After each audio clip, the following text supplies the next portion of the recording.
Graça e paz, amados e amadas, chegamos em Levítico 9 e nós vamos ver aqui o início do ministério sacerdotal. Lembrando que em Levítico 8 nós vimos o que? A ordenança, a consagração dos sacerdotes, né? E do sumo sacerdote, que foi Arão e seus filhos. E também vimos o que? Ofertas feitas para essa ordenação.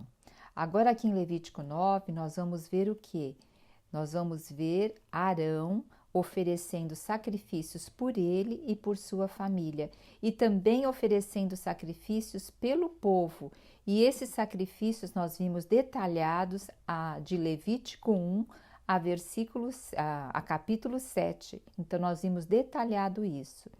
Lembrando, eu quero fazer uma observação aqui, que é difícil a gente classificar com precisão e explicar todas essas cerimônias dos sacrifícios no Antigo Testamento. É difícil assim a gente falar os detalhes, exceto realmente aqui os sacerdotes encarregados disso sabiam os detalhes.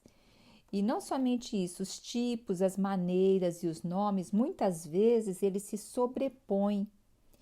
E a gente pode ficar difícil fazer assim a total diferença. Mas o que eu quero dizer com tudo isso? Não se apegue tanto a esses detalhes. Contudo, nós temos que entender um pouco sobre sim as ofertas e sacrifícios, porque isso nos leva a compreender com mais clareza o que Cristo fez por nós, porque Cristo foi a oferta e o ofertante e hoje é o sumo sacerdote. Então isso nos dá clareza do que Cristo é para nós hoje. Quanto mais entendemos as ofertas do Antigo Testamento, mas nós vamos entender também o contexto bíblico, principalmente aqui do Antigo Testamento. E nós vamos ser cada vez mais constrangidos pelo amor de Deus e do Senhor Jesus Cristo. Não sei quanto a vocês, mas quanto mais eu adentro na palavra, todas essas figuras de Cristo, mais eu amo, mais eu valorizo o sacrifício de Cristo. E isso vai se tornando realidade em minha vida. E eu acredito que isso também esteja acontecendo com você.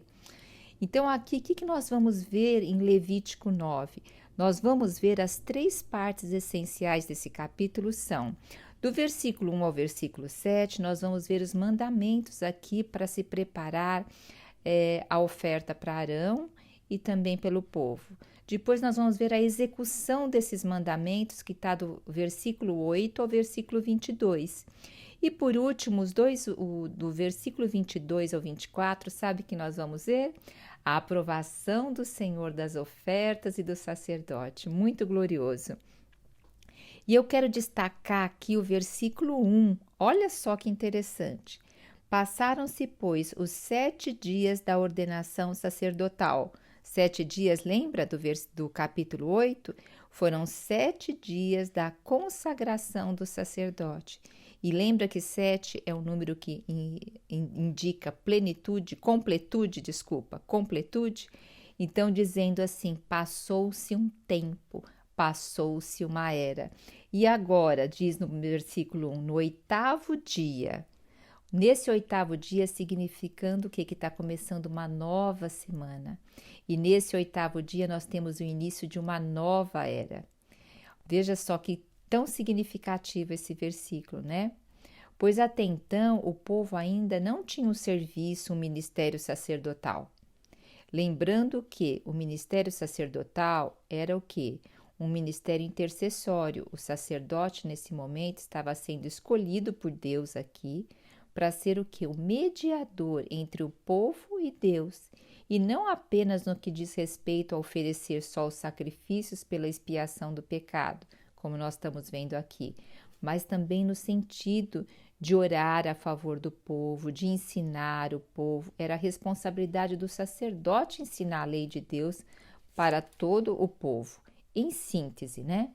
O sacerdote deveria ministrar no santuário ali perante Deus e ensinar o povo a guardar a lei de Deus. E eventualmente nós vemos também que o sacerdote ele tomava conhecimento da vontade divina quando tinha situações difíceis, e aí ele teria que estar consultando o Urim e o Tumim. Isso nós vimos lá na explicação um pouquinho em Êxodo 29, quando fala do Urim e Tumim. E também nós vamos ver mais lá para frente, em Números 16, em Números 27, em Esdras 2, nós vamos ver mais sobre isso. E é importante lembrar que o ministério sacerdotal ele não começou aqui com Arão, uma vez que a Bíblia menciona o rei de Salém, Melquisedeque, como sacerdote do Senhor, que nós vimos lá atrás, quando Abraão vinha de uma guerra, lá em Gênesis 14, 18, e também menciona essa mesma passagem em Hebreus 7. Então veja só, contudo, agora a introdução da era da lei, do Senhor habitando com o seu povo, aqui tendo o tabernáculo e considerando o início do novo tempo, porque fala assim que passou-se 7 dias, é um período onde havia passado o que? A promessa feita a Abraão, lembra? Foi feita uma promessa a Abraão, Isaac e Jacó. E ali foi feita, começou ali o ministério sacerdotal, ali o que? Com a parte de Abraão recebendo essa promessa. Contudo, era uma pessoa que ainda ia vir uma nação. E aqui veio a nação, o povo estabelecido que o Senhor aqui escolheu para ministrar esse nova era, que era a era da lei, que é o ministério da velha aliança. Mas hoje nós sabemos que nós estamos em outra era, é a era da graça, onde a promessa lá feita a Abraão chegou a quem? A nós por meio de Jesus Cristo. Ó, que glorioso isso, né? Então, o que nós vemos aqui? Voltando aqui para o versículo 1. Então Moisés convocou Arão e seus filhos e todas as autoridades do povo de Israel. E aqui nós vemos Moisés começa a falar com eles o que eles deveriam trazer para ter, para ter a ministração aqui do sacerdote. Então Moisés faz a orientação a Arão e a todas as autoridades aqui do povo de Israel que teriam que trazer. Então vamos ver aqui do versículo 2 ao versículo 4. Nós vemos o quê? As ofertas para o sacrifício sendo solicitadas. Então Moisés, ele dá assim, ele vai explicando para cada um como que tem que trazer os animais. Então pense, eles tinham que escolher, porque veja só, a gente depois fala, Moisés falou isso e eles já trouxeram os animais já em seguida.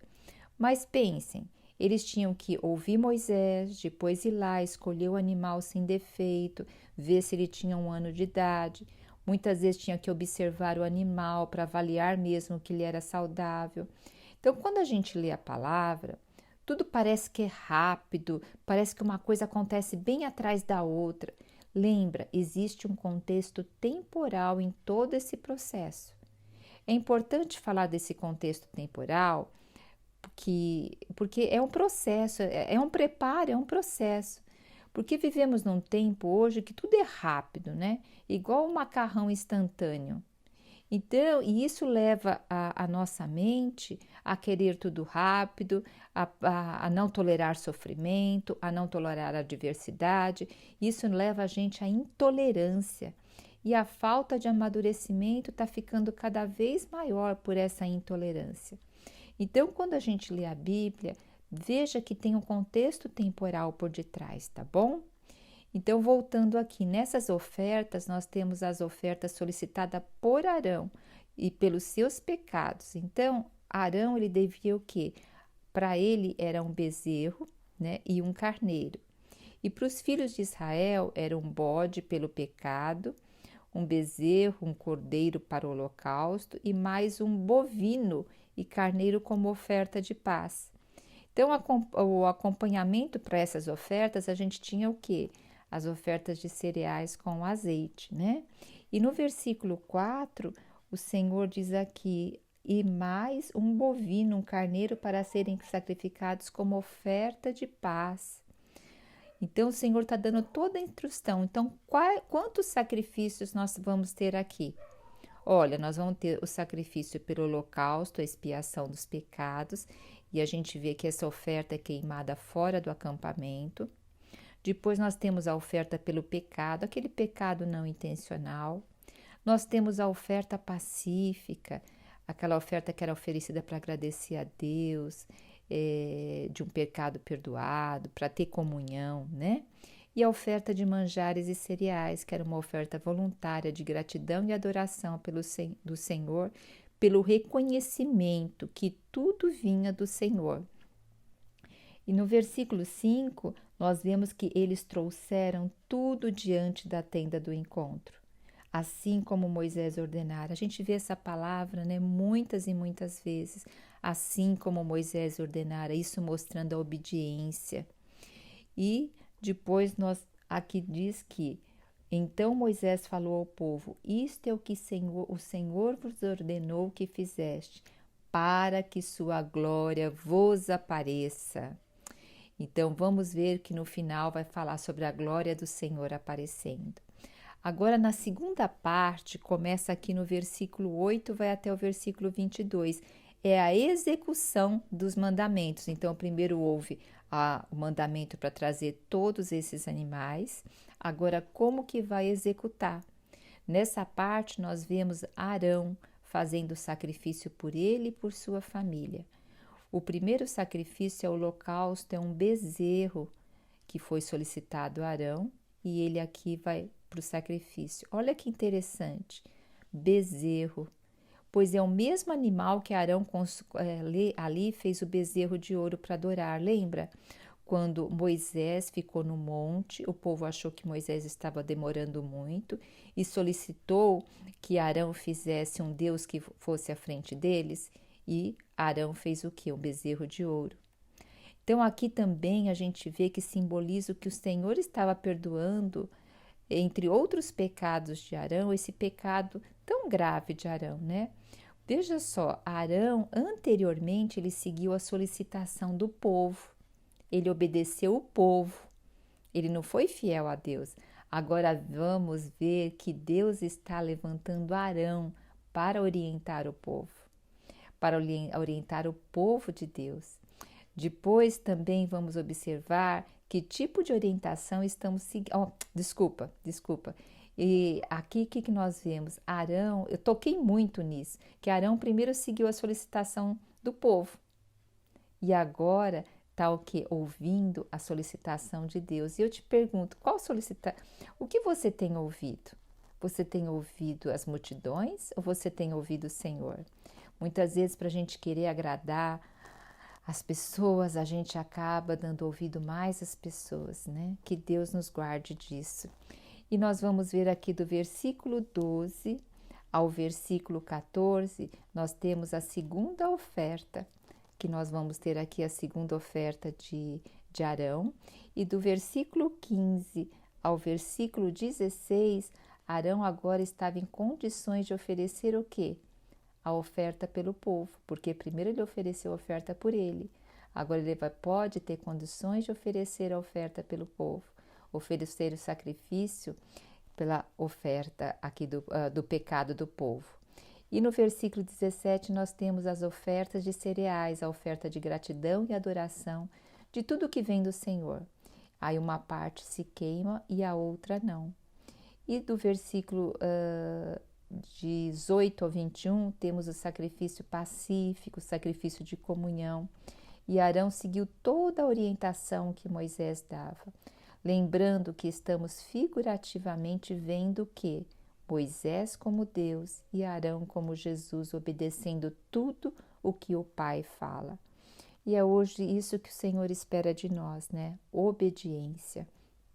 E nós vamos para a terceira parte desse capítulo, que fala sobre a aprovação divina pronunciada sobre aquilo que havia sido feito. Então, nós vimos lá no capítulo 8, foi a consagração do sacerdote, e aqui agora o sacerdote oferecendo o sacrifício pelo pecado dele, pelo pecado do povo. Então, agora a aprovação, tanto do sacerdote quanto da oferta. Então, olha que coisa gloriosa aqui no versículo 22, nos diz assim: depois de oferecer todos esses sacrifícios, depois Arão estendeu as mãos sobre o povo e o abençoou. Então, depois que Arão, olha a posição de Arão já aqui, ele já, com encargo, ele estendeu a mão e abençoou o povo. Até então nós vimos, né, Moisés sempre à frente, agora Arão aqui já foi investido da autoridade de Deus, da autoridade do Espírito. E lá mais para frente, nós vamos ver em número 6, de 23, 25, 23 e 26, mais à frente nós vamos ver sobre a bênção arônica. Se vocês quiserem já lá lendo, é uma bênção. É número 6, de 23 a 26. E no versículo 23, olha só, Arão e Moisés entraram na tenda. Moisés e Arão entraram na tenda do encontro. E quando saíram para abençoar o povo, o que aconteceu? Eis que a glória do Senhor surgiu diante de todo o povo reunido. E o que aconteceu? No versículo 24, de repente uma chama poderosa fulgurou da parte do Senhor, vindo dali, né? E foi o que? Sobre o holocausto. E ali queimou, devorou ali o holocausto e as gorduras que estavam sobre o altar. Então veio uma chama, veio um fogo ali no tabernáculo e queimou o holocausto e a gordura que estava sobre o altar. Diante disso, contemplava atônito todo o povo, que soltou brados de júbilo e louvor, e todos prostraram-se com a face por terra. Que coisa gloriosa nós temos aqui nesse capítulo, né? Muito glorioso. E é interessante nós vermos uma coisa que quando sobre a glória de Deus, né?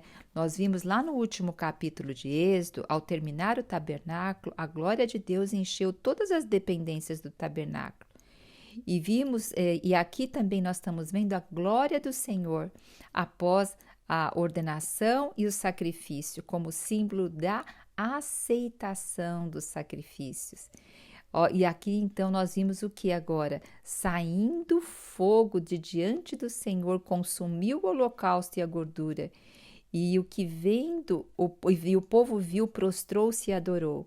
Nós vemos que nas escrituras é usado o fogo, né? É usado para ilustrar diversas verdades bíblicas. Aqui vemos o fogo consumindo o holocausto como o quê? Prova de aceitação das ofertas e do sacerdote. Imagine se o Senhor não tivesse aceitado o sacerdote nem a oferta. O fogo, em vez de consumir a oferta, teria consumido quem? E nós vamos ver isso logo em seguida no capítulo 10, que o fogo vai consumir, vamos ver o quê? Mas vamos continuar aqui. Vemos também que lá em Números 9 e 16 deixa bem claro que o fogo ele ficava também sobre o tabernáculo à noite. Aquela nuvem que ficava durante o dia sobre o tabernáculo, à noite ela se tornava aspecto de fogo e resplandecia até o raiar do sol. Isso está bem claro lá em Números 9:16. E o fogo aqui nos remete à presença do Senhor como proteção, né? E aí em Números diz que essa coluna de fogo resplandecia até o raiar do sol. Isso nos remete a Jesus, que foi esse raiar do sol, o sol da justiça de Deus, quando ele veio, né? Quando ele veio na primeira vinda. Agora nós vamos ter também o Senhor voltando como fogo, mas o fogo é para julgar, é um fogo consumidor na sua segunda vinda. Isso nós vemos falando que Deus é fogo consumidor, isso está lá em Deuteronômio 4:24 e também em Hebreus 12:29. E é interessante que a gente vê o fogo também, olha só, apresentando o que é o Espírito Santo. Nós vemos lá em Atos 2, 3, desde o versículo 1 até o versículo 4, no dia ali de Pentecostes, quando todos ficaram cheios do Espírito Santo, que desceu como fogo. Isso também nos fala que fogo, ele nos lava, ele limpa e ele purifica.